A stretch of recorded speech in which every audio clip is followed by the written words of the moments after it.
All right, welcome to this week's episode of KUDEN. So before we get started, um, let's kind of set the stage, I guess, right? Most people today think Ninpo is about techniques, right? About fighting, right? About physical self-defense, okay?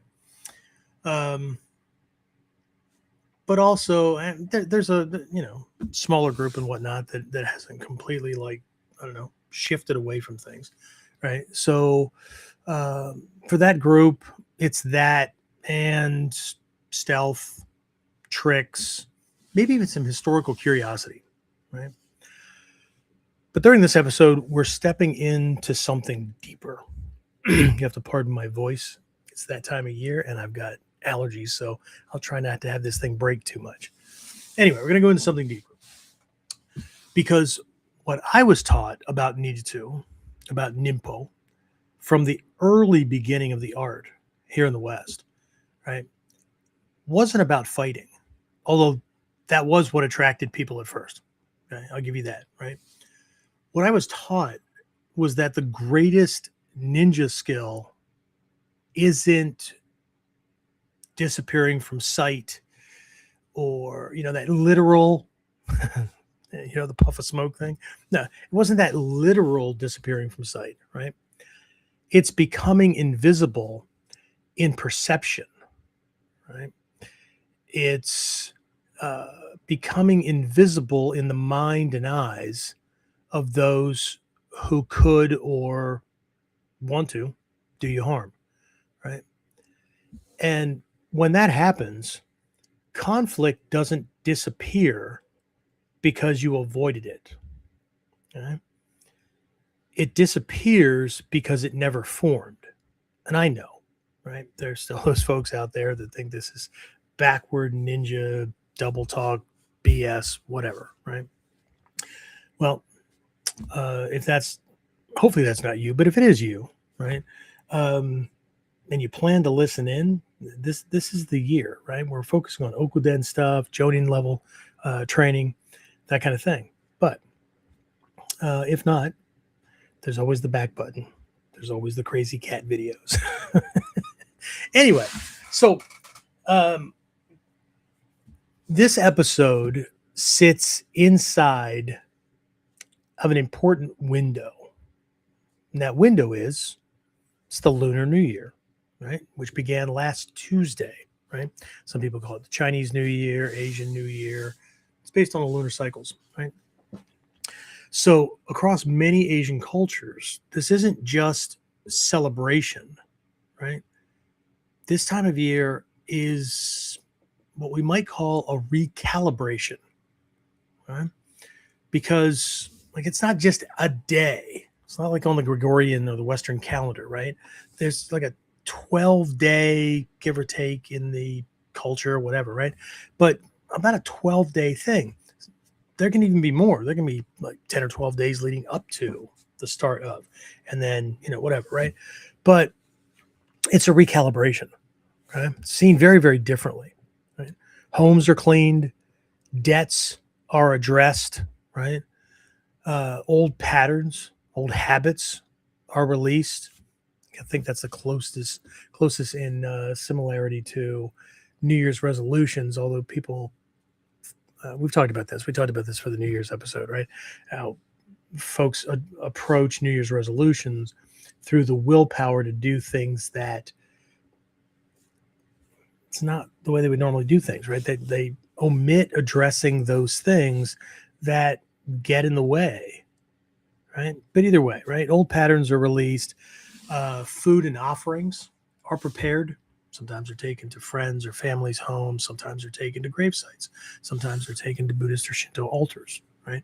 Prayers are made, right? Not because people believe that magic protects them, but because they understand something most of the modern world has forgotten.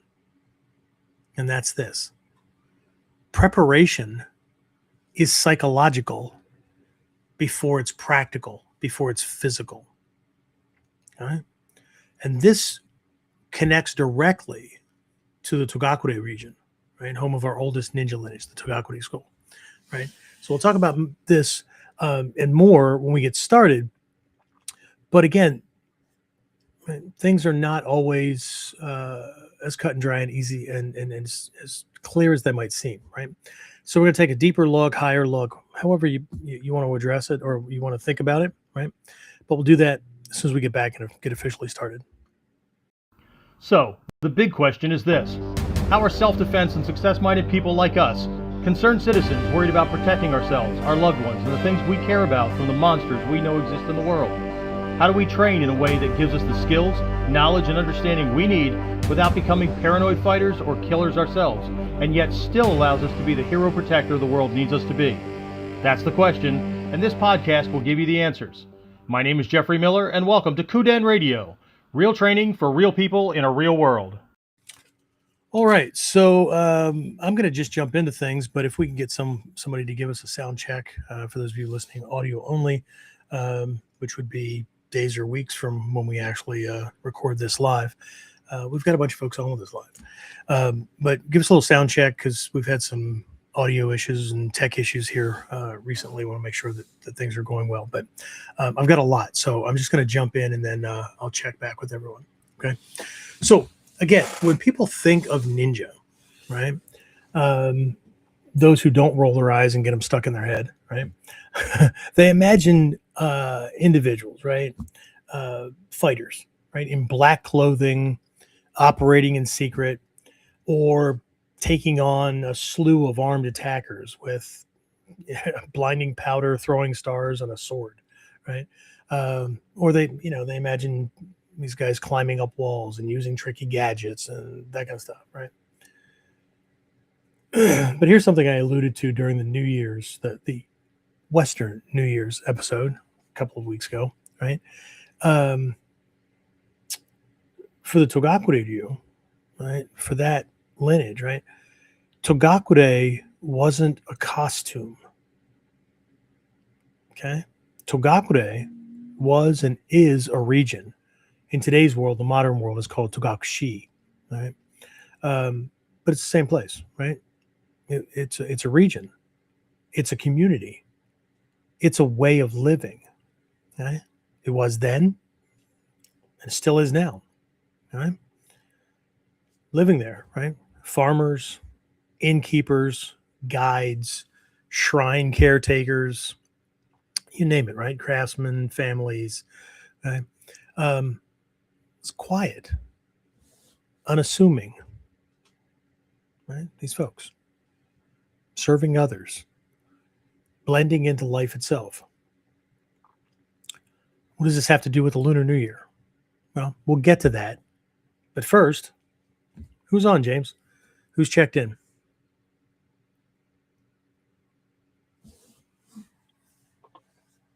Looks like we got Dave, Kyle, Alan, Maury. Kyle said sound is good. Awesome. Thank you.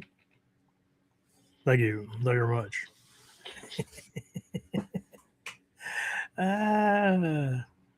Wish I could blame it on the meds, but I can't. That's it? That's who we got? That's it for now. You've been brave enough to check in. All right. Anyway, so in these regions, right? Now Japan hasn't officially been on this older lunar agricultural seasonal based calendar system since I believe the early 1870s, maybe 1872, 75, I don't know, something like that. So a long time. Okay. So they, like most Asian countries, have switched over to the Western calendar. It's just easier for business and trade and communicating with people outside of their countries, friends and associates and things like that, right? But there are still these things that exist within the country, sometimes still scheduled, right? Around the spring equinox, which is typically when things would have been done. Japan still has these things, But a lot of them have been shifted to this Western calendar New Year-ish time, right? But either way, New Year's observances, right, in those regions, okay, especially around Togakure, right, reflected the same principle, right, as the lunar traditions, okay, um, primarily, right, not predicting uh, danger, but not fearing danger. How about that, right? Um, yeah, not predicting it, not fearing it, but living in a way where danger has fewer opportunities to take shape. That's Ninpo. That's what I was taught Ninpo was. And historically, when you look at these things, or even traditionally and culturally, across these different areas, it's still what it is, right? And again, we spoke about this during the New Year's episode, right? Just a few weeks ago, right? And I want to revisit it, especially from this ninja perspective, and how I think instead of saying that ninja lived in the Togakure area, instead of saying these people or these clans, right, lived in the Togakure area, it'd be more correct to say that the Togakure area as a whole had and has a ninja mindset, right? The whole thing, the whole area, not just some people who live there. Everywhere. This is the culture in that region. Okay? So when I was studying some of these things, if anybody caught the article that Sean Askew did right around New Year's, and it was this historical, cultural stuff that's related to the Togakure area. He mentions a lot of these things, right? And so if you can find it, it's posted in different places on Facebook and whatnot. But it's a good read, okay? But again, this isn't just about some people who live there, right?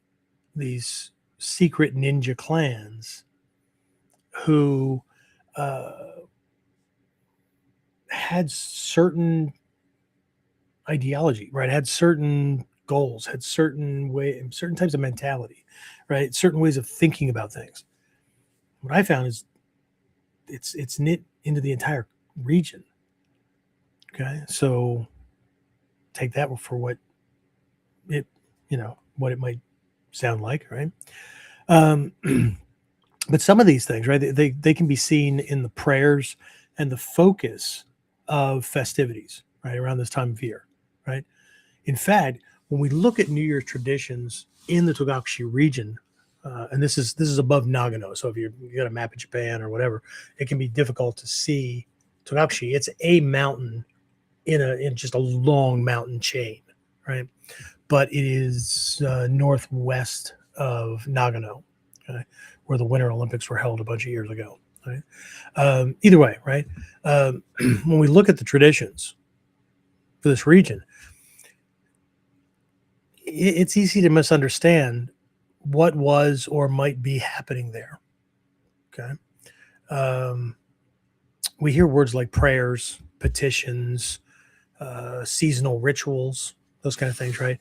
And assume that people were asking for magical protection or supernatural knowledge.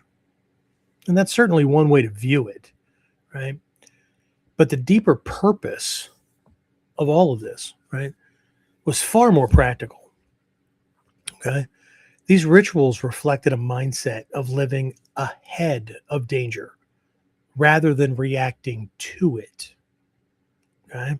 It was about setting things up in a way where not just a person, but the whole community, right, could foresee danger and respond to it earlier, right? Rather than being forced by it and forced to survive it in the way that most people think about the concept of survival, right? Shit happens, I have to survive. Right? It's a very different way of of thinking. It's a very different way of living, right? I'll talk about some of the stuff here in a minute. I'll make a couple of cultural references, but again, this is about getting ahead of things, right? It's not about waiting for the storm to hit and then trying to survive the storm, right? So, what were these things like, right? Well, there were prayers for invisibility of intention. Well, shit, that sounds very ninja-like, right? But again, this is not to disappear physically, right? But to move through life without attracting unnecessary attention or hostility, right? There were and are petitions for protection in mountain travel. Again, sounds kind of, woo-woo and stuff, can some kami help me make it through the mountains and whatnot. But again, this is more of a recognition. It comes from a recognition, right? If for the folks that go to Japan with me, for anybody that's ever been to Japan with me, if you've ever been to Japan and been to this region, holy shit, right? It looks like something out of a I don't know, a simplistic cartoon drawing of mountains. They're surreal, right? Steep, very, very steep sloping sides, all tree covered, right? The roads that were built to get up into these things, right? Because now Togakure, at least where we'll be going, is a huge ski, like winter recreational area to a certain point, right? But there's recreation stuff going on all year long. But there's also still farms and all that kind of stuff up there, right? But again, with this protection in mountain travel, right?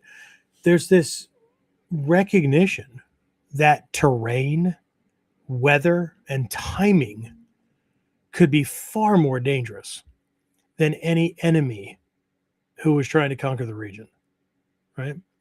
There were practices centered around timing discernment, right? What we're talking about here is like cultivating the sensitivity to subtle environmental and social cues, right? So movement happened before conditions became unfavorable. I'll give you, for instance, right? And this isn't just on Togakure, Heizan, where the Tendai school of Mikyo that I'm a lay teacher in.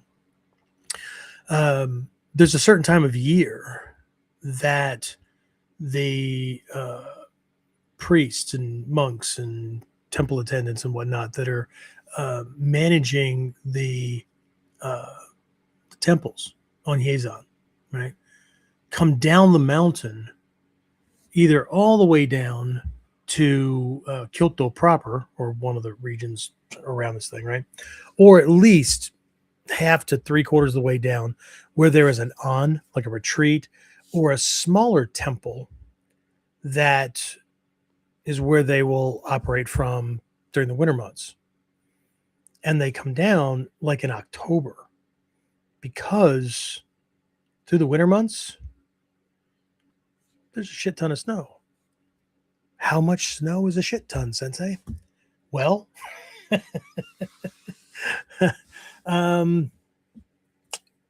when students see this, right, these temples, the temples themselves, I mean, they're very beautiful and things like that, but they're like a one-story structure, except the roof, right? These long, big, sloping roofs and whatnot are extremely high, right? And so, well, here's an example of for how high, right? Some friends of mine were snowshoeing one winter, right? Skiing and snowshoeing up on Heizan, right? And they're wandering around and stuff, and they come up on these like what look like grass huts or something, right? Sticking up out of the snow. They're only, I don't know, 2-3 feet high, right? And that's all that's there. But I mean, there's no doorway, there's nothing like that, right? And they're like digging snow around and stuff like that, and then nothing, right? So they just figure that after the spring thaw, right, after everything melts, they'll come back and visit again. When they came back, right, that was the rooftops of these high peak temples that they were walking on top of. One year I was up on Togakure. I was at the Ohuza, the top shrine of the three primary ones that I take students to that are all connected to our lineage. And so the Ohuza is the smallest, but it's the topmost shrine. And one year I was up there, and there was still like snow and ice on the ground and whatnot. I ended up there earlier than I normally had, right, during a spring trip. And so there was still snow along the sides. I mean, just basically big mounds that were still melting, right? Most of it was gone, roads and things like that. But I was up there, and this older Japanese gentleman came up, and we got to talking and stuff, and found out that he lives there, right? And he was talking about his he walks back up to this thing every day. It's his exercise, right? And it's a long walk. It's like a 45-minute brisk walk from the roadway where the Ninja House Museum, the Togakure Regional Museum is, and the bus stop that we'll be taking to get the hell back down off the mountain. About a 45-minute walk back and up this thing.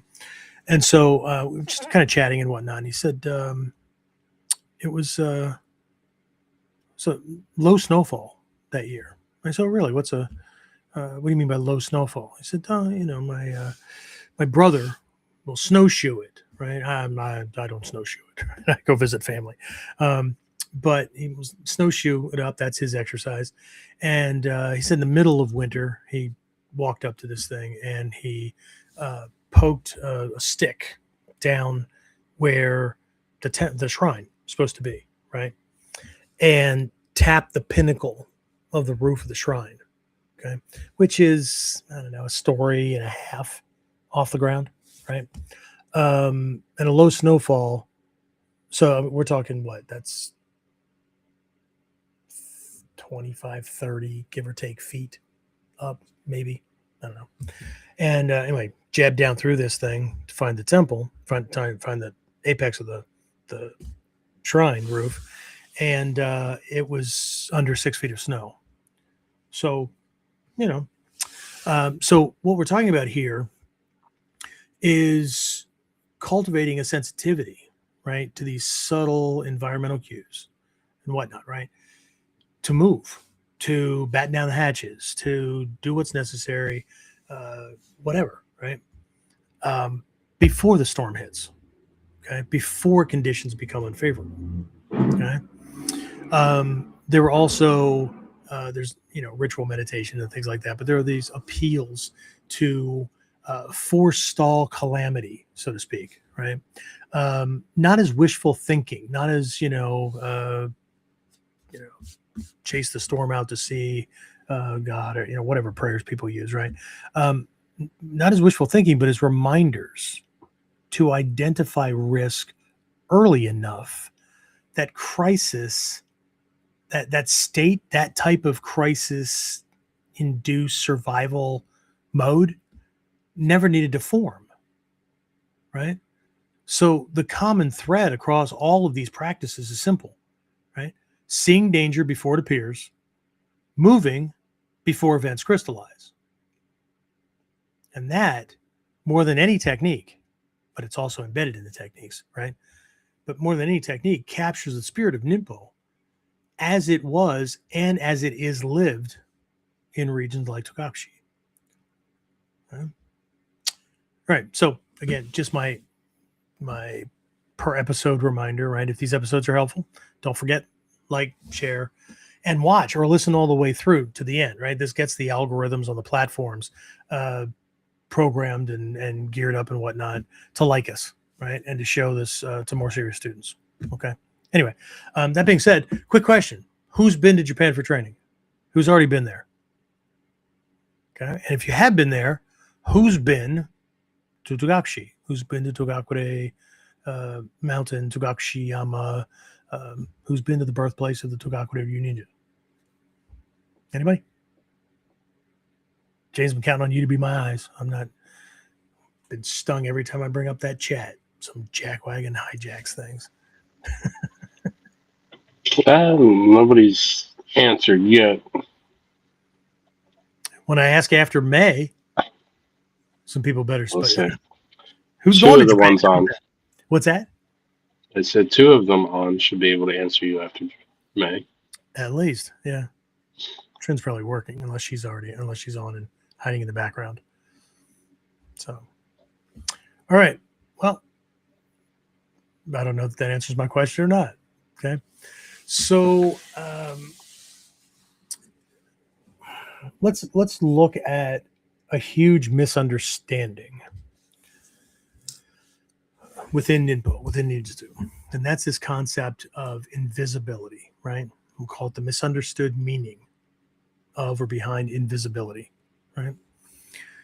Because when students hear invisibility, when I heard invisibility way back in the day, right? What's often imagined is things like hiding, sneaking, secrecy, deception, avoidance, theatrical stealth. You know what I mean by that? Like going out of our way to do things, right? And I get it, right? I get it. With the movies, stories, new and old, right? And part of history where these things were true in part, right?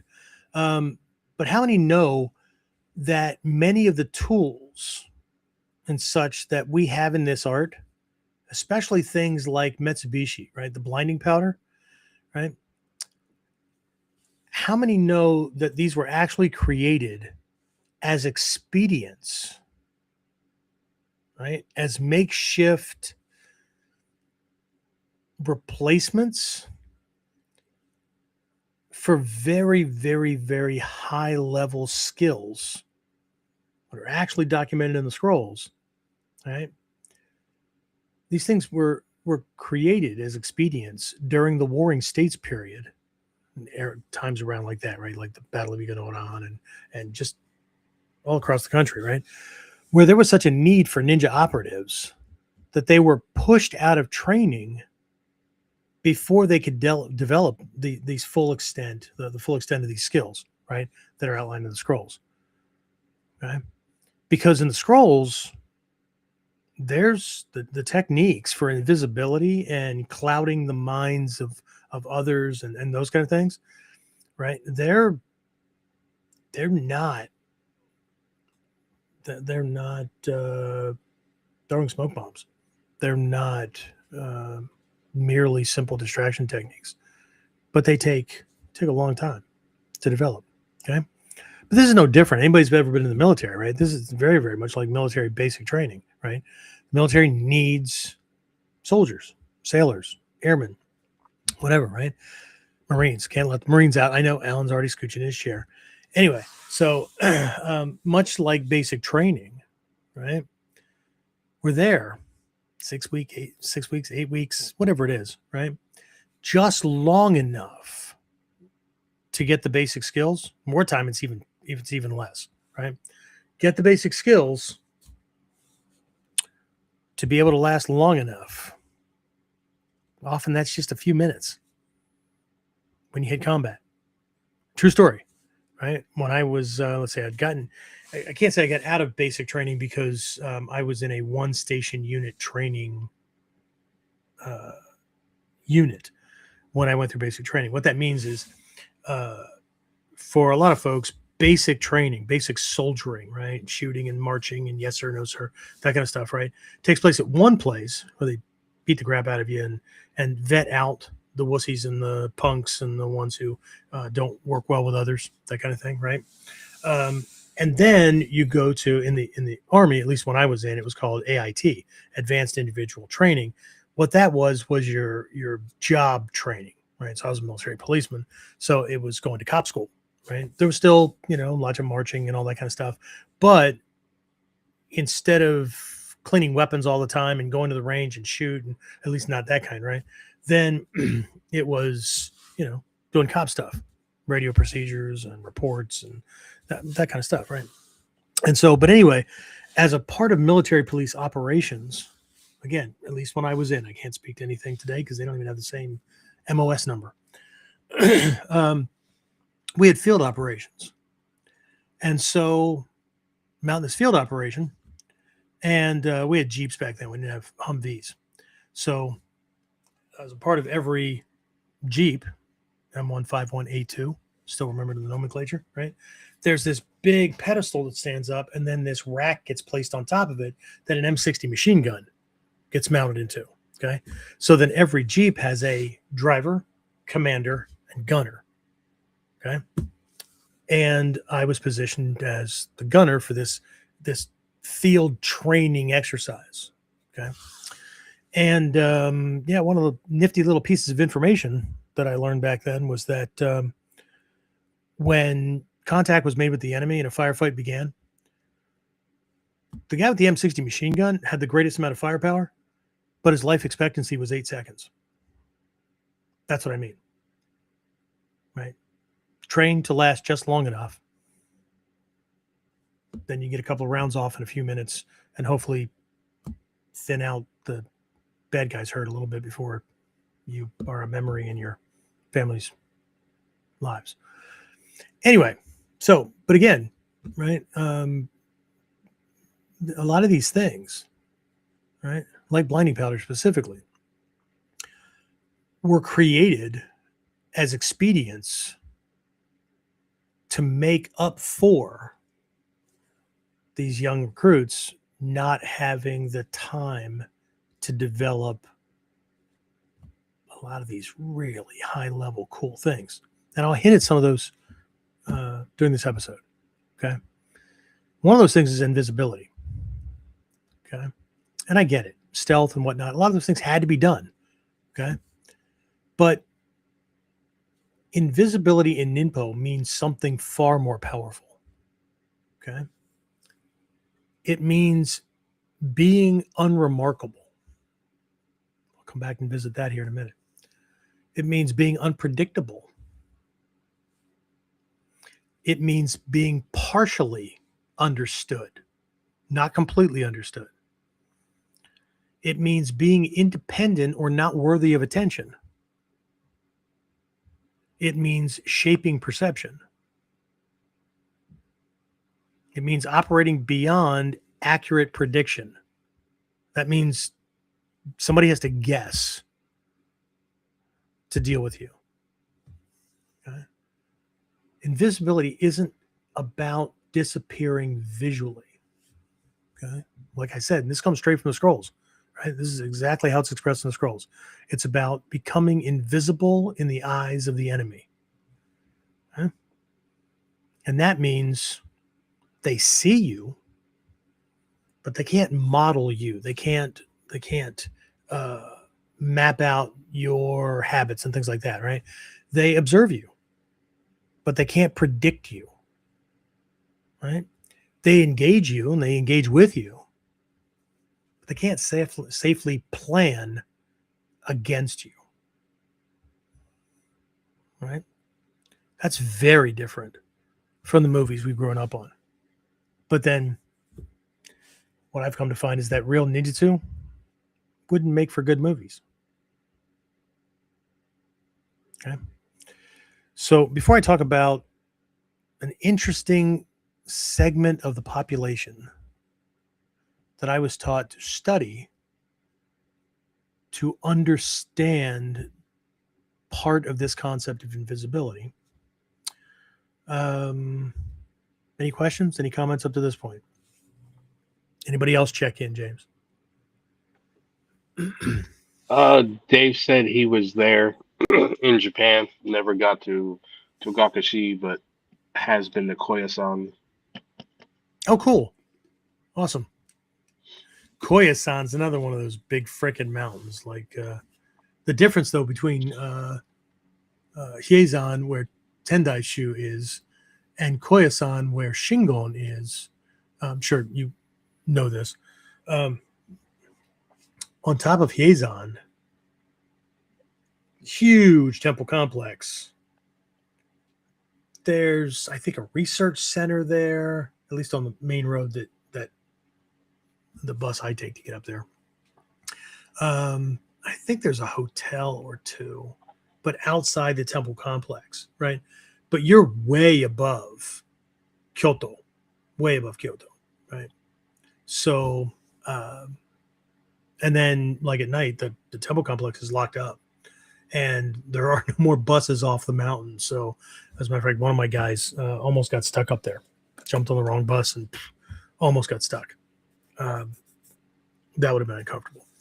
Anyway, but Koyasan, really rough to get up. I mean, there's one side of the mountain that it takes way longer to get up there. I mean, you can drive up and whatnot, but the shortcut is taking this rapid train to its dead end stop and then transferring over to another one that takes you a short distance to the base of this freaking mountain that has one of these L trains on it. You know what I'm talking about? And if anybody's been around like Pittsburgh or any of these hilly cities where it's like train tracks that go up and then there's like this cable. It's literally like a cable car, but it's on an incline.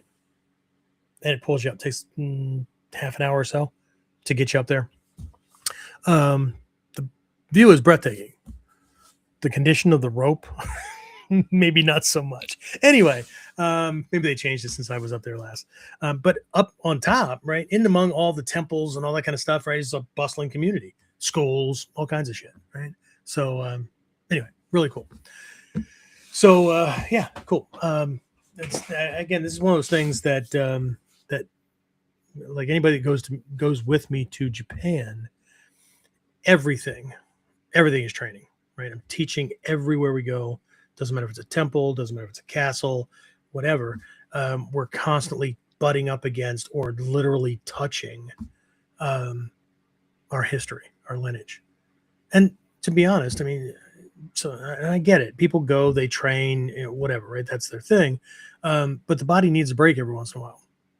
Okay. So is the mind. And so not everything is about what's going on inside the dojo, because that's only one small aspect of the training, of the lineage. So anyway, all right. So very, very early on, I was still a white belt, right? And we were talking about stealth and invisibility and those kind of things. And one of the things that my teacher started talking about was the little gray people in life. And I don't mean like Lilliputians or anything like that, like literally little. What I mean are those people that like you see walking around, you know, living life, getting out of their car, running into the store, you pass in the store, whatever, right? But there's nothing very remarkable about them. Now, they all have. Now, I'm not taking away anything from their personal life, right? Or what they might do or whatever. But these are the people that, you know, they're not hiding, right? They're just they're just a natural part of everyday life. They're blending naturally into a part of our life, right? But they're going about their lives on the fringe of ours. Okay. What I mean by that is you could pass somebody 3-4 times in the grocery store and remember that you passed them two aisles over, whatever, right? But within 5 minutes of the last time you seen them, you could barely describe them. That's what we're talking about, right? Learning from the gray people, okay? And taking stock, right, about what it is about them, how they move, how they're going around, right, that makes them not stand out front and center. Okay? They're not seeking attention. They're not rejecting attention. They're just not depending on it. They're just going about their life, right? And this connects to context, right? I'll talk about that in a minute. But what's interesting is that as soon as we start paying attention to the gray people, they're not gray anymore because we're paying attention, right? We're looking, okay? But what is it about them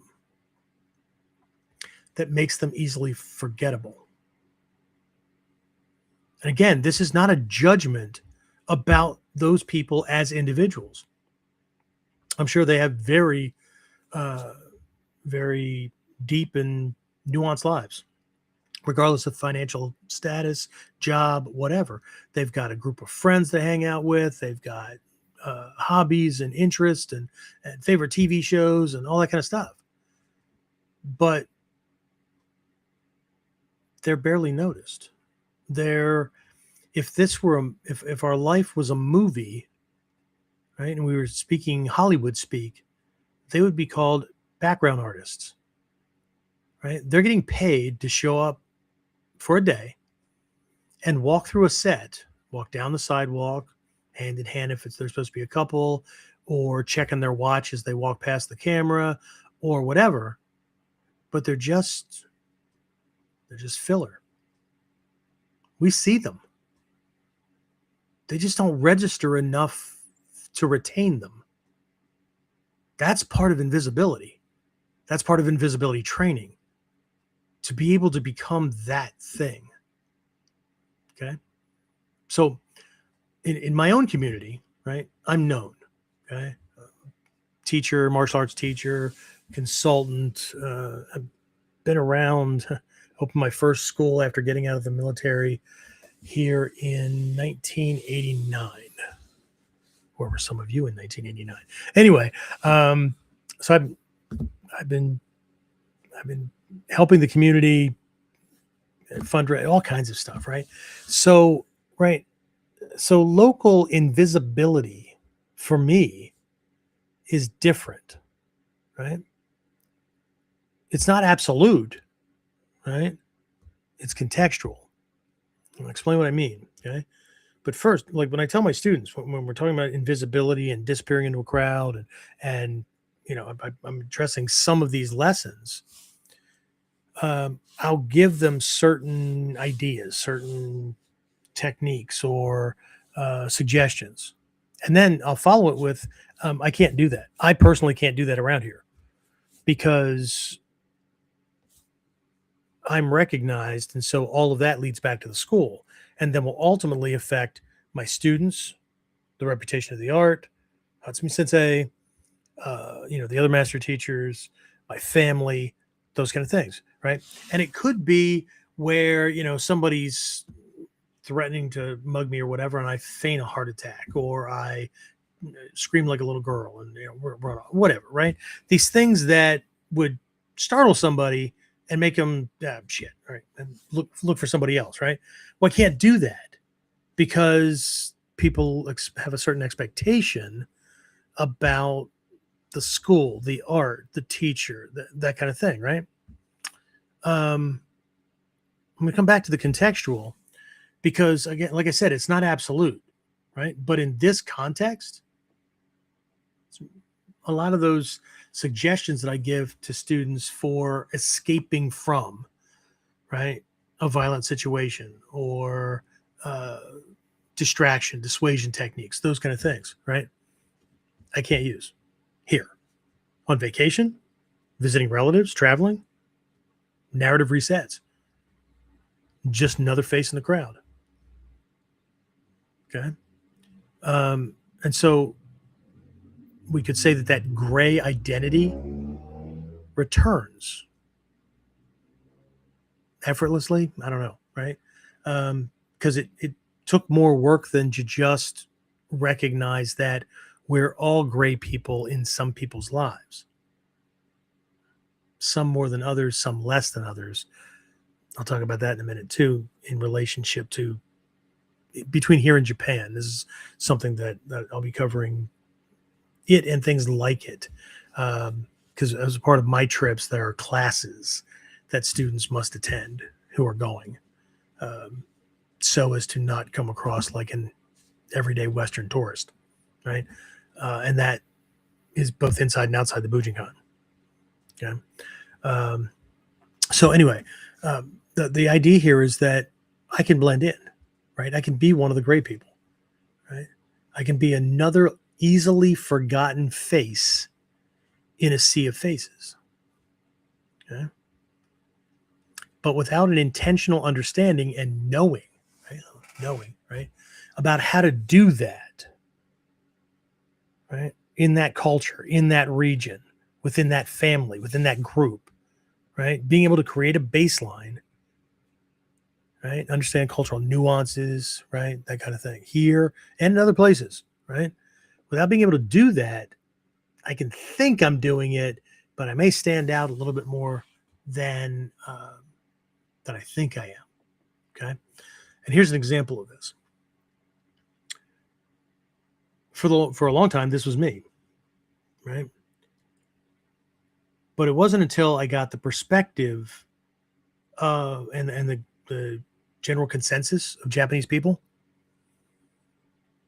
was I actually able to recognize what I needed to shift or control so as to blend in more. Of course, they're going to see gaijin, right? Although to them, I look Amerasian, right? They always want to know what my Asian descendant or genealogy is, and it's actually Native American. So close enough, but that's a couple of millennia back across a Bering Sea. Or yeah. Anyway, so here, right? People just see people moving around, gesturing, speaking, that kind of thing, right? I mean, when we notice somebody being loud, being obnoxious, being rude, whatever, in all honesty, by that point, the Japanese they wouldn't be experiencing rudeness and things like that. They would be detesting that person's actions and things like that. Okay. But just what we consider to be normal, again, people moving around, gesturing, speaking, those kind of things, right?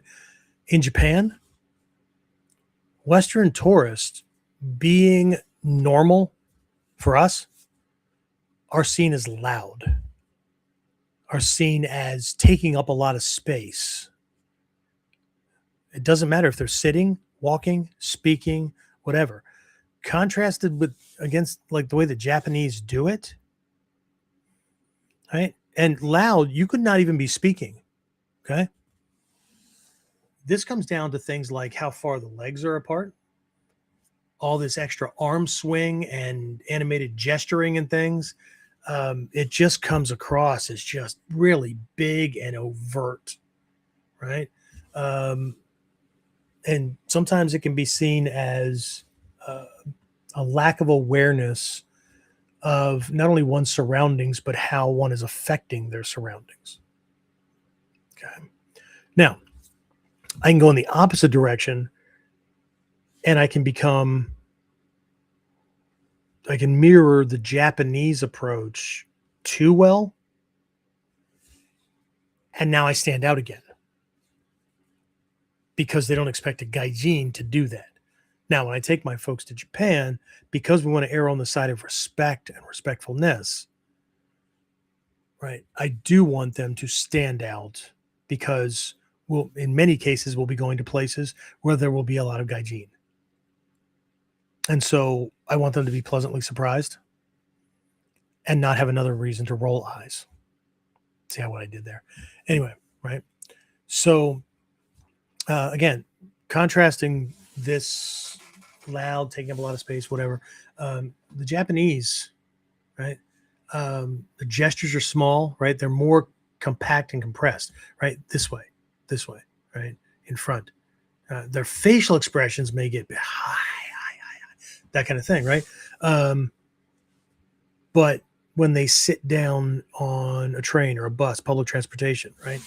Legs are in, there's no crossing of legs, that kind of thing. They don't just dump their shit in the seat beside them, that kind of thing. Their things are compacted. They're purposely wrapped that way so they can go on the thing above their seat, right? That kind of thing. If there's no room or whatever, they can put it under their legs, right? Not under the seat. There might not be room under the seat, but under their legs with their legs coming out normally, right? So the legs aren't thrown out into the friggin' thing, no matter how tired they are, no matter how exhausted they are, right? They keep themselves small, that kind of thing. volume, right? If they're in public, the more people that are around, the quieter the voice and the closer they get. We would find that uncomfortable because they're violating personal space, but they're getting that close so they don't violate the space and peace of everybody else around them. Okay. It's just different. It's not one is right, one is wrong, unless you're in that environment. Okay. And how much you want to be, how much you want to stand out as a negative role model. Okay. So again, like I said, my students who join me on my Japan immersion trips, they have pre-departure classes for them, okay, to learn about some of this, so we don't come across as the loud tourist who takes up more space than he or she needs to. Okay, a couple of other differences that most people would never think about, and I had to learn these things along the way, because invisibility is the study of things like friction, because all noise and sound comes from surfaces impacting or rubbing against each other. That's how sound's created. Okay. So it's the control of contact. Okay. It's about the study of mannerisms. It's about the study of dress and what's normal in given places. Right. Now I teach the being able to establish baselines no matter where you go. That's so when somebody stands out, when they break that baseline, it's easier to notice them, right? But we just go into some place and go, man, it's busy around here, barely paying attention to anything, and sit down, and it's either noisy or it's quiet, or it's packed, or it's normal, or not very busy today, right? Just this vagueness kind of thing, right? So these things serve different purposes, okay? So it's not like we have to learn all these things for many different things. These are the core skill sets, right? So here's another one, okay? Most people, now I know there's always exceptions to the rule, but they're called exceptions because they're not normal. They're not what everybody does. That's why they stand out, even in the little group and whatnot, right? Here, somebody's eating soup and they're slurping, they stand out, right? Eat quietly, you sip it, or you put it in your mouth, right? That kind of thing, right? You don't slurp your soup. It's loud, it's obnoxious, that kind of thing, right? It's animalistic, all kinds of things, right? I don't care if you do, right? It's none of my, but it's a thing, right? Even here, though, different restaurants, right? Are we at a diner? We at a dive? We at a drive-in, right? Things could be different. Okay. And again, I'm coming at this from the perspective of invisibility, not standing out, not getting undue, unwanted, or hostile attention. Okay. In Japan, that's all you're going to hear, whether it's ramen or udon noodles or miso soup or whatever. There's going to be a lot of slurping. Okay. And they think we look creepy. We look eerie when we don't make sounds when we're eating soup. But if you look at the differences between soup and stews here and soups in Japan, they're different. Here, things tend to be a blend, and then they're held together with stock or whatever. Little bit of stirring just to, get some in your spoon and bring it up to your lips and whatnot. No big deal. Okay? In Japan, most soups are suspensions. If you've ever been to a Japanese restaurant and you've had miso soup, if you get to talking and you don't keep eating at it, right? You let it go for a minute or two, you look back, you get this cloudy ring forming and it's sinking toward the bottom because it's a suspension. Japanese soup typically are suspensions. What that means is you have to keep stirring it. And then when you take it from the spoon to your face, right, the slurping keeps the mixing going so it doesn't separate. Okay. Well, I don't know that sensei. I'm never going to go there. Fine. Do what you want, right? But there's a difference, right? And so whether or not, like, people will assume that being invisible or stealth always means being quiet. Not true. The soup example, if you're quiet, you're really going to stand out because that's creepy. Because it breaks their baseline. Okay. It's very different. Okay. Same as like listening to someone speak, for example, right? In person or on the phone, right? What are we taught? Shut up. Let the person speak. Don't keep interjecting, right? Let them, right? When it's your turn to talk, then you can talk. Now, are we around lots of people who don't follow that basic rule? Sure. Okay. But in Japan, when someone is speaking, the listener to us sounds like they're constantly interjecting. They're not asking questions or anything. Well, some things can sound like questions, like, so desu ne. So desu ka? So, right? So how the hell do you keep like filling the space with these sounds and be listening to them at the same time? Okay. Same thing on the telephone, right? Talking to, okay. In Japan, or if you were talking to a Japanese person in person or on the phone and you didn't say anything, they would ask you, like, do you have any questions? Do you understand? Am I confusing? Or, okay. What they're politely asking is, are you fucking paying attention? Okay. Because they're not getting any indications of attention. Okay. Here, right? Typically we're making eye contact or we're looking. Maybe not so much anymore because somebody will be having two people will be having a conversation with each other while scrolling on their goddamn phones. They're the easiest ones to take out. Oh, it's just, anyway. So sorry, I digress. Anyway, right? But in Japan, like I said, there's this, it sounds like a constant interjection, but that's the politeness level of letting the other person know, I'm still with you, paying attention. Ah, okay. Yeah. Oh, yeah, makes sense. Oh, okay. And then if I do have a question, so no, and then they fix it. Oh, okay. And then you go back to it, right? But it keeps both people know that they're engaged and connected in that conversation. One's not better or worse. They're just different. This is part of the study of invisibility. Okay. This goes beyond blending in, right? This is stealth. Not just the way, not the way most people think about it, right? When we first start training in stealth, right, we're introduced to the big overt lessons, right? Ninja walking, those kind of things, right? Making little to no noise so as not to be seen, not to be detected, right? Okay. But that's Shoden level training. That's the Genin ninja's realm, right? That is the sneaking around. That is the, how do I move grass so it doesn't make this noise, right? How do I step on or how do I pass through, right? Dry leaves or, fallen limbs and branches and twigs and whatnot, so as to not have this shit crackling under my feet, right?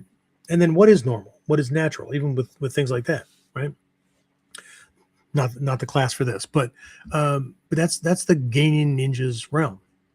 Okay, when we extend that out into everyday life with the goal of becoming just a quieter person in general, right? Less detectable. Maybe even getting information from and getting results from others, getting other people to do the stuff so that you're not compromised. Okay. Hey, go ask him if he da. Right? That's Chuden, right? That's middle level training. That's the Chunin ninja's domain. Right? But here's the deeper Jonin lesson. A Jonin isn't unknown. Everybody gets this idea that no one knows who the Jonin is. But that's not true. A Jonin is known, but not understood. Okay? People know him. They just don't know him as the Jonin of a major ninja clan. Big difference. Okay? And this is a whole other level of invisibility training. Okay? Because no one ever knows anyone in their life completely. Okay? Shit, most people don't even know themselves completely. But I digress. Right? So here's the thing. People interact with roles, not total identity. Okay? And that's not deception. That's human perception. Okay? That friend from work. And you go home telling a friend, family member, wife, whatever, right?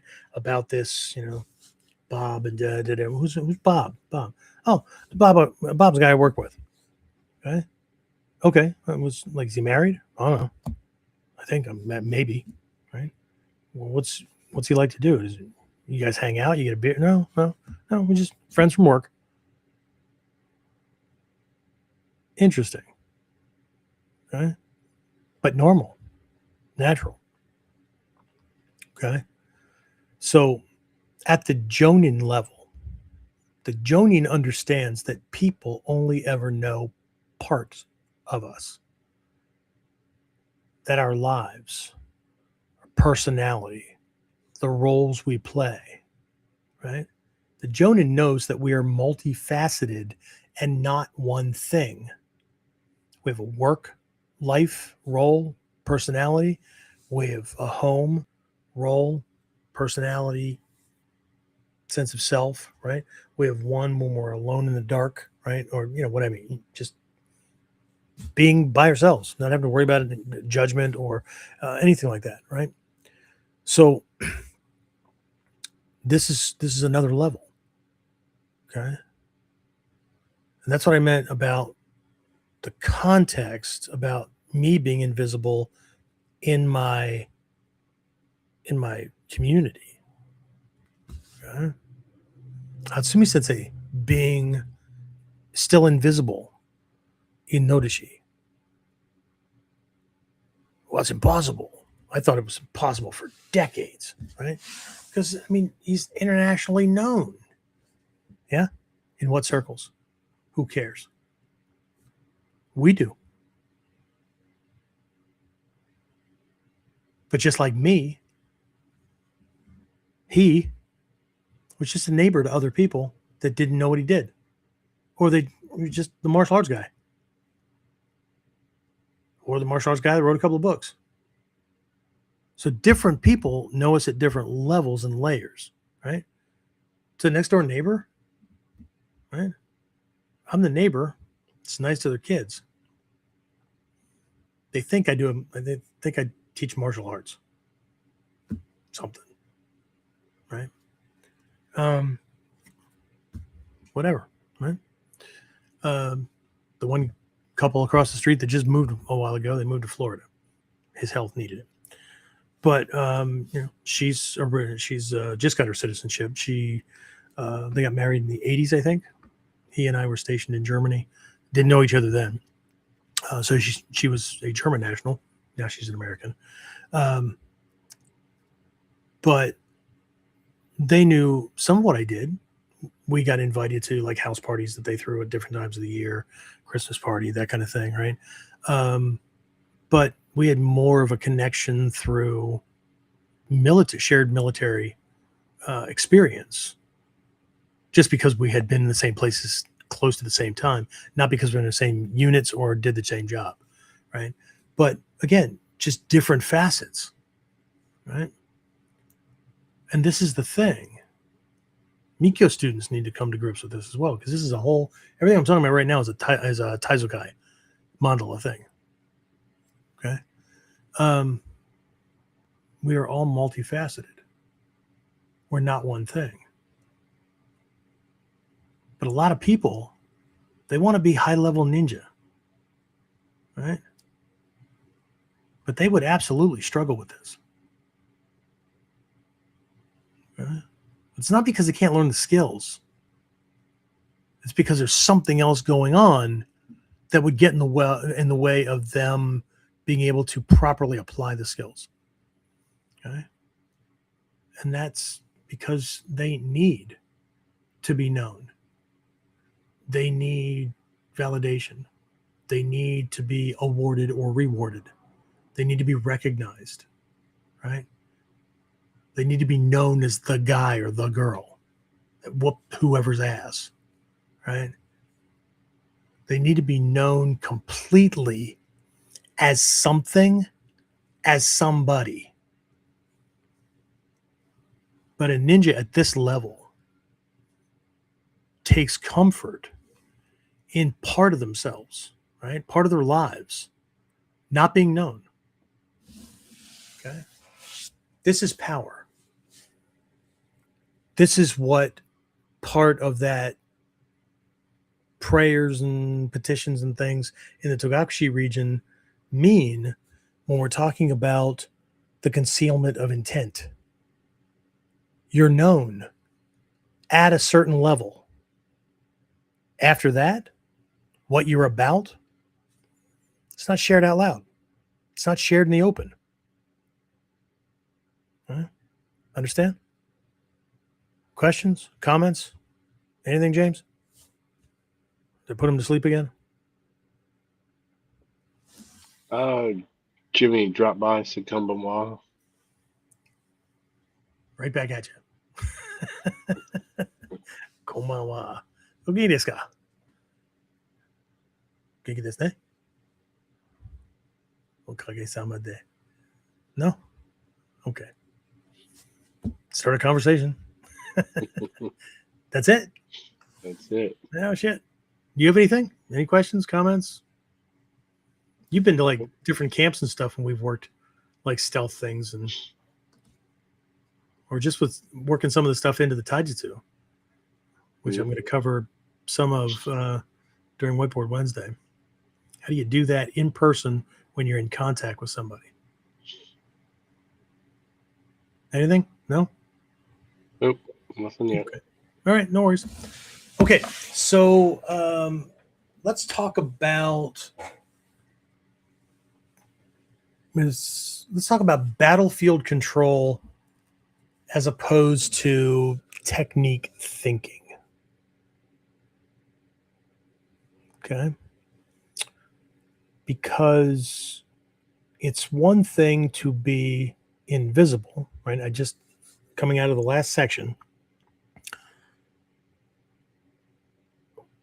what I was talking about was concealing intent, right? They know you to a degree, but they don't know what you're about, right? That's concealing intent. Okay. So hiding in plain sight, being invisible in the eyes of the enemy has nothing to do with being translucent, right? And he looks right through you. Okay. Some people aren't paying attention. They got that 1,000-mile stare kind of thing. They look right through you anyway. But I'm not talking about that. I'm talking about you're right in front of them. There's no perceived threat. There's no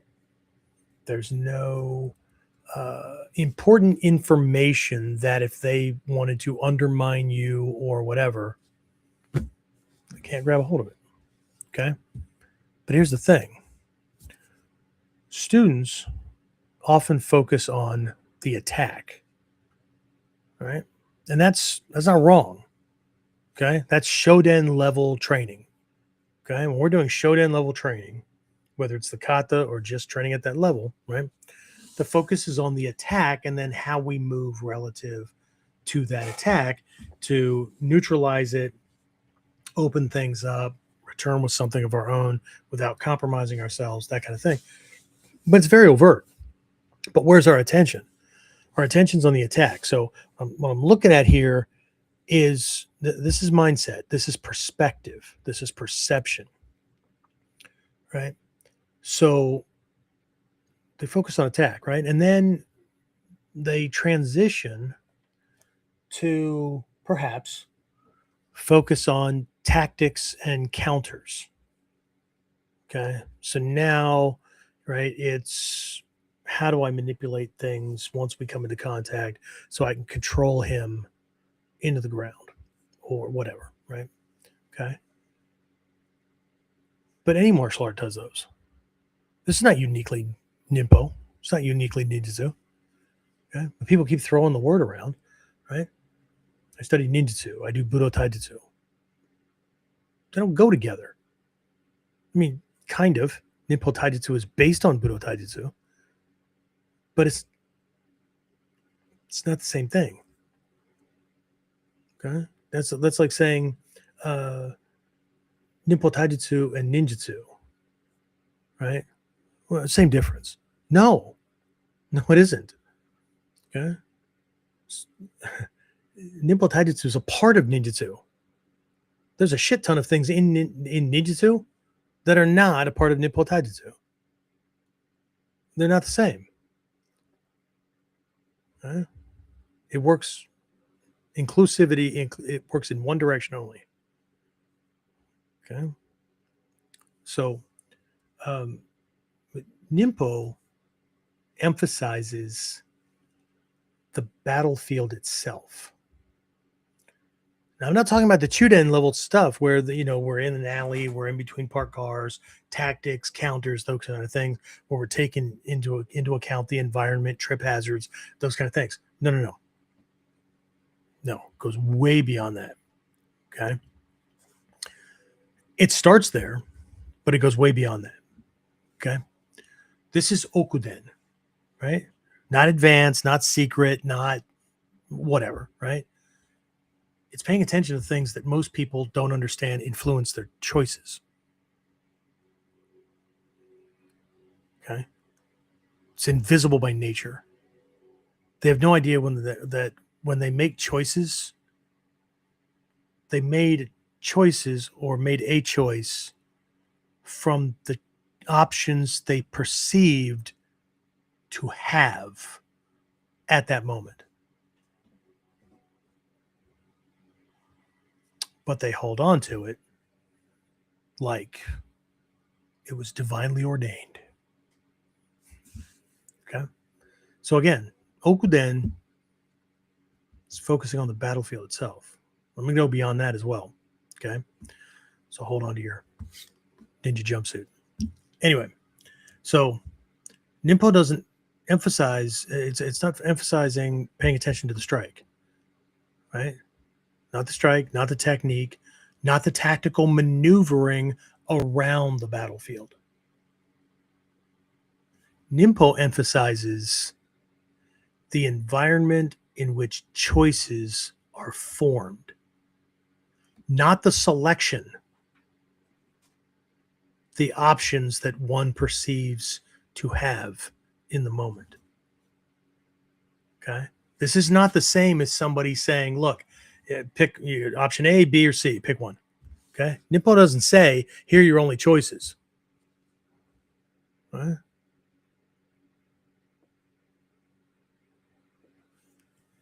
It shapes where the opponent looks to begin with, what they notice, what they fear, what they assume is possible. And then that person, based on that perspective, based on what they see, based on what they fear or they see as possibilities, whatever, right? Then that person chooses from that spot. That's battlefield control. Okay. Most people think of a battlefield like a sports arena. The teams come in, and then you got goal at one end and goal at the other, and then they're running back and forth. Doesn't matter if it's basketball, soccer, sorry for the rest of the world, football, right? American football, right? Hockey, whatever, right? There's this confined space. People come in, the teams come in at certain directions. They enter the field. Everybody knows how these fields are laid out. They're laid out the same everywhere, right? So to that mindset, battlefield control is how do we move around the battlefield, maneuvering around these other assholes that are trying to take control of the battlefield. No. Battlefield control, from this perspective, this is invisibility of intent. Okay. This is knowing that when, where, and how they enter the field, that determines their choices. That determines what they start thinking about how they're going to move around the field. This is before the movement around the field or trying to take the field, right? This is what determines what they think is possible or not. For instance, let's say the battlefield is, I don't know, it's just this open clearing and whatnot, but it's not perfectly round. It's got, tree line, and then it's kind of jagged. There might be some rocks over here and whatnot, right? But let's say that when this army is on the move, or this attacker, right, they get some information about where they might need to be cautious, or we might throw a couple of skirmishes in their direction so that they end up moving a certain way. So by the time they get to the field, the rocks are to their left. This rugged, open, kind of craggy tree line and whatnot is here, and then a smoother tree line over there, and then open field, but there's, trees over here, and there's rocks. They see something very, very specific between them and the other side, or them and us. But if I had them come in from this side over here, they're going to break through the tree line, and the craggy trees and rough is going to be over here. And the boulders are going to be in that direction. And then all this other stuff, the relative position is different. People can only make decisions about the choices or options they believe to have in any given moment.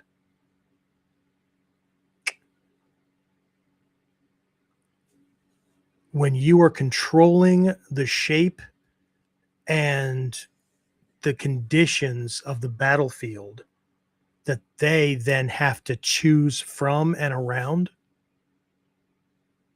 that's a whole different level of power. So it's not that you're invisible, you're right there. Okay? Even in our lineage, right? Most of our kamae could be categorized under kokoro no kamae of the heart. Okay? But so there's two sides to things, right? So you learn the form, that kind of thing, right? But kokoro no kamae is where there's a little bit more going on. So if I'm worried about this person, I'm gonna look that way. I'm gonna be moving a certain way, right? If I'm gonna look and be presenting a certain way, right? But on the other side of this, on the ura side of training, okay, there's kage no kamae, shadow kamae, hidden kamae, right? What that is taking up a kamae that affects their choices. But in my heart, in my head, my intention is something different. Okay? On a very overt way, right? Some of us have studied other martial arts or whatever. So this be the time to bring it out, dust it off, right? And then move around like you're that guy, right? So he makes certain decisions about possibilities, concerns. What does he have to watch out for? What we allow them to notice, right? Okay? Yes, this is part of Kids Tenkan Ho, but it's much, much deeper, right? And then when he goes, we're going to do anything like what was expected. Okay? The battlefield that we're talking about, it's not the environment. That's a part of Shoden and Chuden level training, even base Okuden level training. The battlefield that we're talking about is in here. It's where the controller is that will make the decisions, where the perceiver is that's gauging what they can see. Most people have no idea that we get used to seeing things in a certain direction. Now, that's a part of invisibility too, because the more familiar somebody is with a given environment, the more certain things start to disappear. And you can hide things in plain sight right in front of them, and they'll not pay attention to it. Also, like a lot of people like report things when I was a cop, they would report things that were stolen, and they swear to God it was there that morning, right? And the person actually stole it like a week ago. They didn't need it. They didn't want it. They didn't want to play their boombox, whatever it was, right? And so they never even noticed that it was missing. These are things to pay attention to. Not just laugh off. Not just, duh, how can you not see that you're... see, notice. Interesting. So this has nothing to do with him not paying attention. It has to do with what he was paying attention to. And he didn't need that. See, now we're getting somewhere. Everybody wants the trickery. But what if we're not being tricky?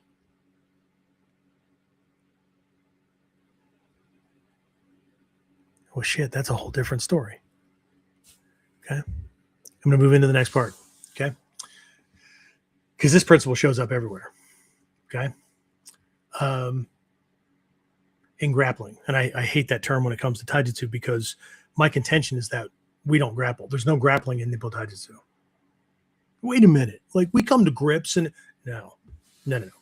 Okay? Think about when people grapple. We'll start with standing. Okay? Even when people do kumyuchi, right? Right hand on lapel, left hand on sleeve, he's in the same position, right? If you've never paid attention to this before, and it doesn't come to you now, pay attention the next time you're in this position. Okay? I don't care if you're doing a double lapel grab, single lapel grab, whatever. Double's best. Okay? It's the biggest, most obvious. Okay? Watch for this important piece. One or both people lean forward. When they grab, they don't grab like this, they grab like this. Okay? Why? Okay? Well, there's lots of reasons. Okay? They feel strong. They feel committed. Right? They feel dominant. Right? But what they don't feel, right? There's a concern for, being pushed backwards, those kind of things, right? They're bracing for resistance and all that kind of stuff, right? Right? They feel dominant. They feel strong. What they don't feel is compromised. But they are. Because when they lean in like that, they're leaning on their opponent for stability. I know it doesn't feel like that, but they are. Because their center is forward of their feet. Doesn't have to be that far forward. It just has to be forward. Okay? And they are in part relying on their opponent, the person who they're trying to keep from kicking their ass. They're dependent upon them to not fall down, to not lose their balance. This is dependency disguised as strength. And the real danger isn't dependency by itself. Okay? It's dependency that feels unbeatable. Because certainty, the stronger we feel when we're in that position, the more immovable we feel we're in that position, right? The more certain we are. But certainty removes awareness. And awareness, okay, when we lose awareness of something important, that creates our downfall. That creates collapse. Okay. We see this in grappling posture, like I said. Okay. in life. We can see this in celebrity status. Okay. I know celebrities thank their fans and all that kind of stuff, right? But think about how, like, and everybody's envious of them, right? But think about this, right? The celebrity is being carried on the shoulders of their fans, but they're also enslaved by the beliefs and favor of their fans. They do the wrong thing, the wrong rumor hits or whatever, drop them like a fucking rock. Okay. Leadership, right?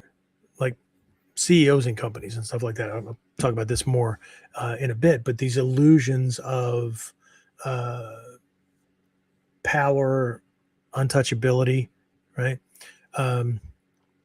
There's a kata in Gyokoryu. It's the second kata on the Jodyaku no Maki. It's called Renyo.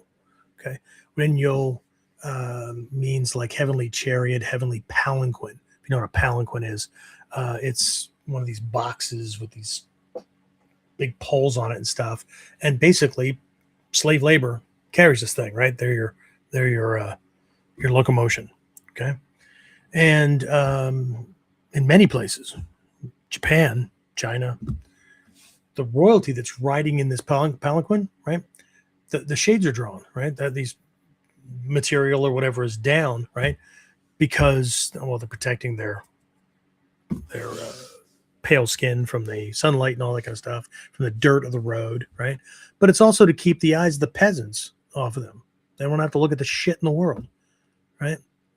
But, you know, they're in control. Look at my position, okay?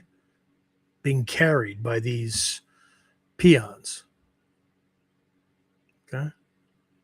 This is part of the feeling and understanding in the kata, okay? Because in the kata, Renyo starts out just like Koku. And we even get to the kick parry, right? But at the kick parry in Koku, you're able to finish the onslaught, right? But in Renyo, the angle's a little bit different. You parry that leg, his balance gets compromised. He reaches out and grabs your jacket, arm, lapel, whatever, right? It's got stability. Okay. See, and this is that palanquin metaphor. Okay. Because what the defender does when that grab happens is their movement keeps this person always compromised until collapse happens. It's not just the step-by-step stuff, right? There was a moment of survival. Oh shit. Right. But the attacker, in their attempt to reclaim position, they feel strong. They feel like they're on their way back, but they're completely dependent upon the defender. Now, if the defender fucks up, well, then the fight resets, and well, you don't have what Renyo is supposed to be. Okay, but there's this moment in Renyo where the attacker is the royalty in that box. Because in their delusions of grandeur and power, they forget that these peons could walk them to the side of a cliff and dump their ass over. But they would never consider it. Because, right, this is what I mean by that Teflon Don CEO, you know, executive kind of position. But that doesn't have to be that kind of job, that job description. It could be the abusive, person in a relationship, whatever, right? Ruling with a heavy hand, iron fist, whatever, right? Okay. But it happens in relationships, right? Oh, they love me. They would never go anywhere. Happens in organizations, right? And yep, happens with students seeking validation too. Because in lieu of actually training and paying attention to what they should be paying attention to, see it in Japan all the time, right? Students are too busy watching to see if the fucking teacher is paying attention to them. And while they're doing that, they're not paying attention to what they're supposed to be learning. Okay? And here's the thing. This is that invisible piece, right? Borrowed stability feels like invincibility until it disappears. Right? I run into this quite a bit, right? In my consultancy work, when I'm doing like my workplace violence, alter ego kind of guy, right? I encounter this all the time. Executives often feel insulated, right? Policies exist, culture exists, history exists, reputations exist, whatever, right? You know what I mean by culture exists, right? Everybody gets along here, so we don't have to worry about it. It would never happen here, right? History exists, right? It's never happened here before, so therefore it won't happen, right? Okay. Reputation exists, right? They better not, right? Same thing with policies, right? But so what ends up happening is this thing, right? Workplace violence becomes theoretical. Okay? And that's why a lot of these policies and training and shit is exactly that shit, right? Because it's to reinforce somebody's reputation. It's to check off the boxes on the HR reports or whatever, right? It's optional, right? Or it gets delegated. When it stops happening that way, right? When it stops becoming a choice, it stops becoming a choice when risk becomes personal for that leader. And then it's been my experience that decisions change rather quickly. A 9-month cycle on getting a corporate contract signed kind of thing can happen in 2 weeks, 2 months.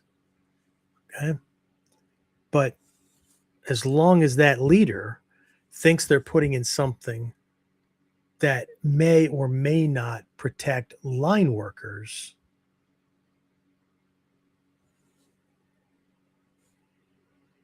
who knows? But as soon as they realize that,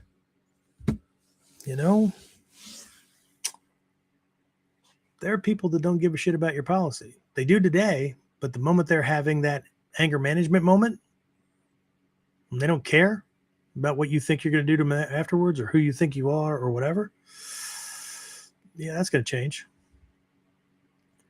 Yeah. And maybe you don't get hurt, but maybe one person, 2 people in here that do get hurt, don't just sue the company, right? To handle that, that's handled by the company's liability insurance, right? But they sue you directly because they know that you were made aware of things. Or maybe they don't do that. Maybe they just contact every damn news media, whatever, in the area and let them know that, everybody was concerned about this, but you. And see how far that now tarnished reputation is going to go in keeping you here, because now the company's going to make a decision between you and them, or how much you'll stay at that level moving to some other company. Oh, decisions change really fast. Okay? Because the battlefield moved from the abstract to identity. And that's the same Ninpo lesson. Okay? The illusion of safety is often the most dangerous security posture.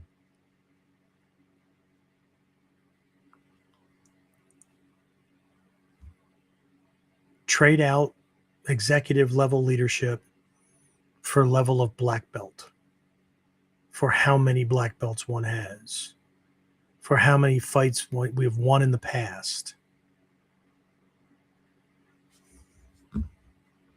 Forgetting that not everything looks like a boxing match or an MMA match.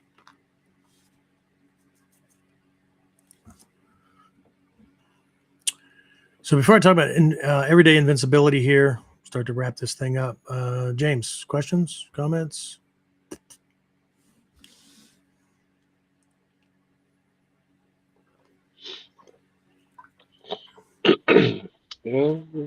Hopefully the fact that I mentioned blinding powder and that kind of invisibility, like some folks were like happy, normal overt ninja tactics. You ever meet any of these people? Because I've had some students in my school. Usually they're teenagers, or I don't know, don't think things through very well. That they'll wear their jikatabi out in public, right? Want to show off that they're a ninja, whatever. Okay. Yeah, I threaten people when they do that at my dojo. Okay, because all tabi lead back to warrior concepts. All tabi in my area, right? Yeah. So if the cops show up, no. You are now bringing unwanted attention and hostility to. We do our best to just, a self-defense and personal development school. Serves most students so that we can keep the doors open for the students who want to be learning the stuff that doesn't look anything like martial arts. Because the stuff that looks like martial arts invites people with guns to shoot you in the face from across the street. People forget that because of those delusions. But hey, got to go from something, right? COVID, shot in the face, whatever. Old age. I'd rather die of old age, but hey. Anything? Nothing? FSM Tower over on YouTube said, I guess the art seems not to exist until the attack happens. Sure it does. 90% of the work is done before the attack happens.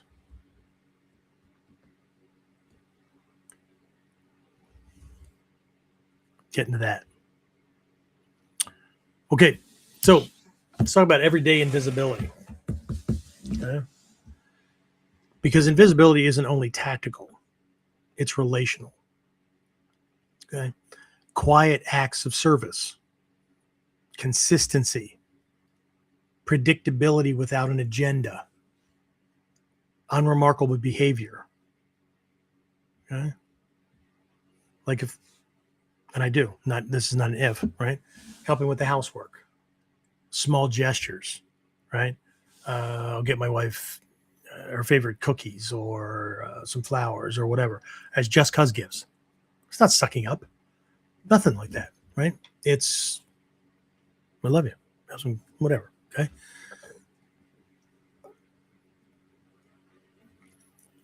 But it's my choice as to how to live, okay? These are not dramatic displays. And here's why. Not only this isn't just about the whole happy wife, happy life kind of thing, okay? Because I don't subscribe to that, right? Unless the wife subscribes to happy husband, happy life as well, okay? Otherwise, you don't have a mutually beneficial relationship, okay? And we do, so it's all cool. However, well, let me do this with a story. I once bought just cause flowers for my wife. I had to go for a doctor's appointment. She manages a clinic at this big regional medical center.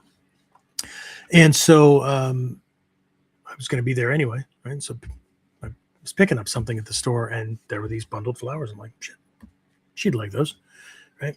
And so I dropped them off. And, she was making a big deal and stuff. And a couple of coworkers looked over and said, or she told me this afterwards, because they weren't going to say it in front of me because, no matter what people think, right? That's the part they try to keep invisible, except facial micro expressions, right? Scream, I'm about to do something asshole-ish, but I'm trying to hide it from you. Anyway, what she told me later was after I left, they said, okay, what do you do? She's like, what are you talking about? What do you do? He brought you flowers. How bad was it? She goes, no, he does stuff like this for me all the time. And then they were upset because like theirs doesn't. So the next day I dropped off extra flowers and they're like, seriously, 2 days in a row. And she goes, no, this is for you guys. He said, you're supposed to split the bundle. Take what you want. Okay. And then they were pissed off the next day because they came back to work and their husbands didn't notice that they came home with a flower or three. nor ask who the hell it came from. Okay. But these weren't like, that was the big dramatic thing. Like, oh God, you obviously wanted flowers. Sorry. Here you go. Have some flowers. Anyway, it's just me. So, but this is my baseline. Okay. No dramatic displays. It's not an every Wednesday thing. It's not a whatever. Okay. Valentine's Day, my wife and I did nothing for each other. Okay. We planned something for this past weekend because Valentine's Day weekend, not fucking doing that. Right. One, it's commercialized, and two, everybody and their brother's out making a good show. Not that there aren't maybe 20, 30% that it's authentic, but anyway. So, but here's the thing. The reason that I established this as a baseline for me, not an agenda, not a manipulation. That includes, like, if my wife's working on something, maybe she's, I don't know, changing the pee pads that, for the dogs in the hallway upstairs, or she's gathering up laundry for the whatever, right? At the very least, I'll say, can I help you with something? Right? Or she'll start with something. She'll open the door to the dishwasher and I happen to be walking by. I can be coming to my office, but I haven't started on the project. It's going to take me what? 2 minutes, 3 minutes, right? I just turn around and start taking the things that are between that are going to go from here to the cabinet where the dishes go, right? She's on the other side, so she can handle, that stuff, right? So anything that's going around the corner, I'll take it. Okay. Don't ask. I just start taking. She says, thank you, no problem, whatever, right? Same thing, right? She might send me a text or whatever before you leave. Can you check to see if the laundry's done? If you have the time. She's very polite about that, right? If you have the time. Absolutely, right? Or I'll see stuff. I realize that she's busy. I'll toss some stuff in, right? I'm sure most of you guys do the same thing, right? But it's a baseline because it builds trust and loyalty and those kind of things. But there's another hidden side to this. Because sudden overt action creates suspicion. Just like the girls, right? When I brought my wife flowers, their question was, okay, what do you do? Because they only get flowers, they only get gifts on holidays or on fuck up days or the day after, whatever. Okay? So it's very different, right? It's very different. This is a control thing, not a trick thing. It's a control thing. I control my baseline. Okay?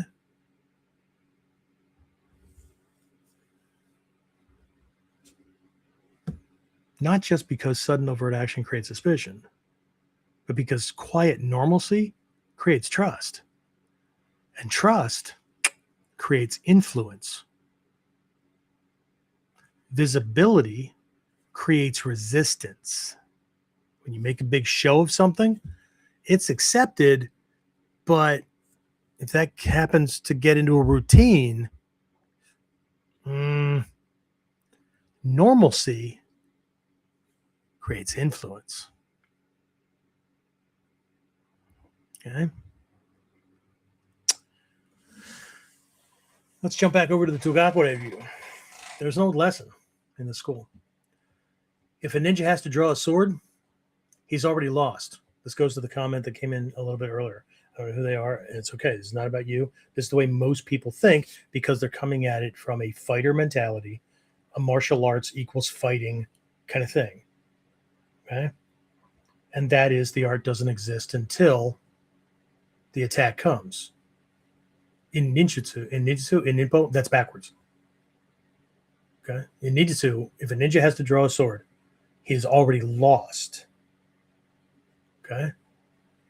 Not because conflict has to be avoided at all costs. See, as soon as the fighter mentality hears that, they think, "Oh, fuck." So, what are you saying? Like, this is all a waste of time, right? We never fight. No, it's not even a part of the lesson. Okay, it's not because conflict must be avoided, but because escalation becomes visible. Right? The most powerful influence happens before escalation. As things escalate and the closer you get to that attack happening, the more you do gets scrutinized, gets distrusted, right? Is met with suspicion, right? Is met with resistance. You take up a position, he takes up a counter one. You move into position, right? That kind of stuff, right? So influence happens before escalation, right? Capability exists, but it isn't preferred.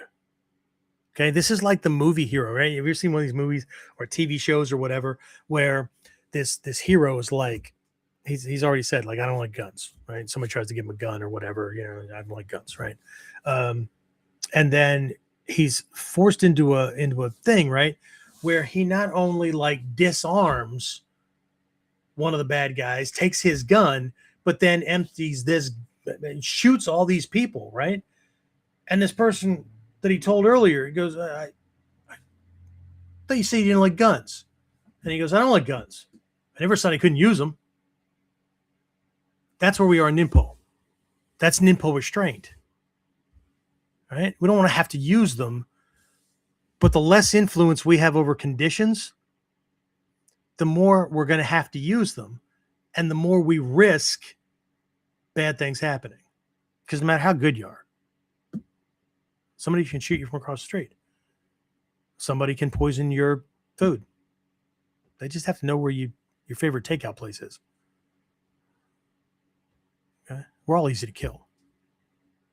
But the more confident somebody is in their fight abilities, right?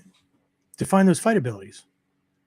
I'm really good at grappling. Oh, my kicking could use some work in it. Okay, great. Okay. What about gun defense?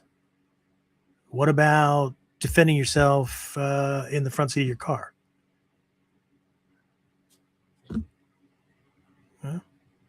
Because the more sure that somebody is, the more crystallized their sense of dominance or superiority is, and the more crystallized that realm is. They don't think beyond that. The more symmetrical their thinking is. And Ninpo is all about asymmetry. Right? And this leads us into modern training mistakes. Okay? Because again, most training today focuses on technique fixation, sparring identity, even henka collection, right? Movement imitation, right? That's the way they do it in Japan, whatever, right? Post-attack thinking, right? These are all visibility-based models. Okay? But Ninpo teaches pre-attack influence, okay? To most people in this art, and I talk about this on a regular basis, right? Kamae are no different than stances, except the Kamae are nothing like stances, except that in the beginning, the student learns this shape so they can learn the lessons that form is teaching. But Kamae have three bodies just like we do. There's a physical one, there's a mental one, and there's a emotional, spiritual energy kind of thing, right? It's not woo-woo, right? If you can project intent across space, if you can if you're a parent and your kids know that look, then you understand that energy projection. It's not woo-woo, right? You're not getting them to read your mind. You're getting them to read your intent, okay? But in our mind, we have tactics, strategies, those kind of things, right? Got a game plan, at least loose, right? And physical things. Might come the same way, okay? Kamae are tactical control mechanisms. It's all part of pre-attack influence up to the point where engagement is about to happen. But your Kamae as your state, your presence, your the way of carrying yourself, right? Your moment-to-moment condition, right? Walking around in shizen or sitting, standing, lying down, whatever, right? Okay. All of those things influence people around you. Okay. The way you speak, when you speak, all of those things. Okay. The way you dress, the way you carry yourself. Right? Shouldn't matter. This is just me. Yep. And the more just you are, the more predictable you are. What was that formula we've been talking about for the last couple of episodes? Right? Habits create predictability. Predictability creates certainty. Certainty creates commitment to the line of attack. Not yours. Your habits make you predictable. Your predictability makes him certain. And the more certain he gets, the more certain he can be that your predictability doesn't shift, the more free he feels to commit to that attack. Okay? So, Ninpo teaches pre-attack influence, environmental intelligence, right? Paying attention to what the hell's around you. Any of it can be used against you, by you, whatever. Okay? Ninpo teaches identity fluidity, right? This is not like, pick an identity, that kind of thing. It's not like that. There's different parts to ourselves, right? And are you able to shift? Right? It was a World War II general, was it? I think it was Patton, who said, never follow rules that your enemy ignores. But some people, they've got a code. Can never violate the code. Okay, well, tell that to St. Peter. Okay. Ninpo teaches perception shaping. It's part of what I was describing with Kamai, but it's also about how you carry yourself, right? How you interact with people. Whether you're the soke, whether you're the new guy, whatever, okay? Because everybody's paying attention. Not because they're trying to be mean, not because they're trying to attack you today. But they all want to know what box to put you in so you're easy to figure out. It's less mental load on their part. Okay? Ninpo also teaches optional engagement. Just because they challenge you doesn't mean you need to take them up on it. Because the more predictable you are, you can't turn down a challenge, the easier you are to trap. Okay? And Ninpo also teaches independence from validation. This is where most people get stuck. This is why so many people, why so many students struggle with trying to learn Ninjutsu. Okay? Because invisibility threatens ego. Okay? I have a program I'm going to be launching here pretty soon that's actually going to go beyond the Ninja no Hachimon. That's going to be at this Jonin level. Okay? It's actually the name I'm working with at the moment is Ninpo Gateway. Right? So not Ninpo Taijutsu, Budo Taijutsu, whatever. Not Ninjutsu, Ninpo Taijutsu. Right? This very high level stuff. Right? This is the Ninpo Gateway is not advanced technique. So that already screens out a shit ton of people. Okay. It's not secret kata. It's also not historical cosplay. Right. Ninpo Gateway program is perception training. Okay. Learning to operate ahead of moments. Learning to shape conditions. Remove leverage points that people might have over you. Students will learn how to live strategically and to influence without visibility. That means you're influencing decisions and options and all that, but nobody knows it was you. That's Jonin-level training. That is what Hatsumi Sensei has always been teaching. Okay? People just tended to gravitate toward gaining level stuff. Okay? What Ninpo Gateway is, the premise behind it is in reclaiming Ninpo as a lifestyle intelligence as I was taught it in 1980, early 81, before this went viral, I guess, right? So the Lunar New Year, right? This Chinese New Year, Asian, whatever you want to call it, right? This side of things, right? Reminds us that renewal isn't identity replacement, right? It's perceptual clarity, right? The more clear we are, the more we can see just how much clarity most people lack. Okay. Togakure reminds us, right? Ninpo wasn't practiced, right? It was lived. Invisibility reminds us strength doesn't require recognition. Capability doesn't require demonstration.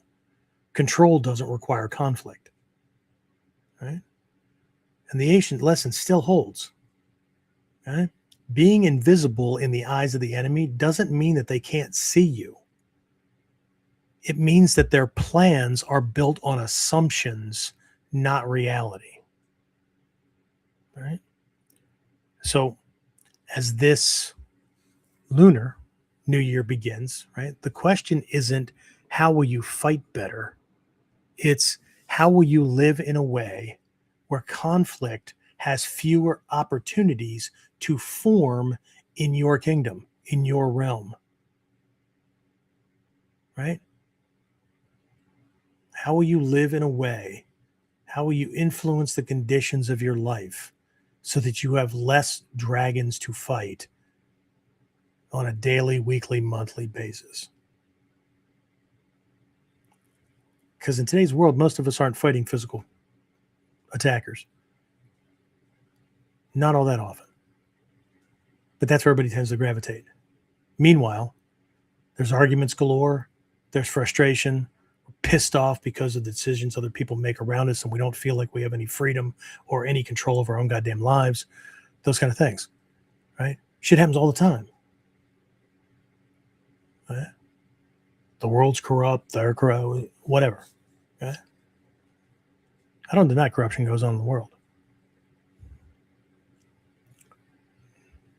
But it's not where most people think it is. And I'm not making this political or anything like that. I'm not, because I already know that when I made that statement, everybody's minds go to where the people around them can already predict that they will go, because they always go there. And the more predictable you are, the easier it is to control you. And the more you think that's bullshit, the more controlled you probably are. Not you guys. Sorry, I'm using it third person, right? You guys are all enlightened, okay? Because here's the thing, right? The greatest Ninpo skill isn't winning fights. It's living in a way where conflict rarely, if ever, reaches you. And again, this is the struggle. People want ninjutsu because they think it's fighting techniques. Most people who want that would absolutely be turned off by this level of training. By the time somebody attacks you, and that's KUDEN level training, right? They want the scrolls, Shoden, KUDEN. Oh, that's the advanced stuff. Well, maybe, right? But the secret is it's eliminating all the shit that gets in your way, right? It's controlling things to such a degree that even if he did throw the physical attack, it fails before it gets to you. What the hell does that mean? It's for a different episode, I guess. Okay. So that's what I have for this one. Still 4 slots open for the Japan trip, May 11th to the 25th. We'll be in country the 12th through the 25th, because we lose a day going and we live the same fucking day twice on the way back. I know. I would like it to be the other way as well. However, the pay, I had a glitch in the page, right? So it's almost done, right? But 4 spots are already taken. I'm only taking 8 people because this is an immersion trip. We are training obviously at Hombu and wherever else other teachers that I train with on a regular basis will be. But we're also going to a castle where a ninja nightingale floor was invented by a ninja to catch ninja. We're going to some temples and some other areas and whatnot that are part of our history. And so for the fighters, by all means, not your trip. Go do your thing. Okay. We'll be balancing things out between that and culture and history and that kind of stuff, because I think it's important for my students to understand where this stuff came from and how it was applied and how it's still being lived. Interesting, huh? And if not, it's okay. Right? Whiteboard Wednesday, take a look at some of the subtle influence and whatnot, and we're going to approach that grappling thing that I hinted at, right? That people have already surrendered predictability, or they've already surrendered dominance and things like that once they've taken a hold of you. Okay? As long as you're not playing by the same game. If you're playing by the same game, that's why this stuff doesn't work, right? Just like if the ninja draws his weapon, right, has to draw a sword, he's already lost. Okay. The moment we fall into grappling or that kind of fighting, resist, that kind of thing, we're already not doing Ninpo Taijutsu. Okay? We're not even doing the elevated form of Budo Taijutsu, as is taught in the Budokan. Anyway, James, questions, comments, complaints? Is James still there? Ta-da! Well, the only thing I see is Dave said Mitsubishi is great. Mitsubishi is great. Yeah. I'm going to have to do that again in an upcoming camp. I did that a bunch of years ago. I taught people how to make it. I have a formula for it. Not that I made up. It actually comes out of the scrolls. And then we hollowed out eggs, the eggshells and all that, filled them, and then actually learned how to use them in a way that doesn't look like they're used in the videos and the still photographs, right? That's how Sensei show. No, that's how Sensei shows it, because if you don't do it that way, and most of that's talcum powder, not the actual mixture. The actual mixture is quite invisible.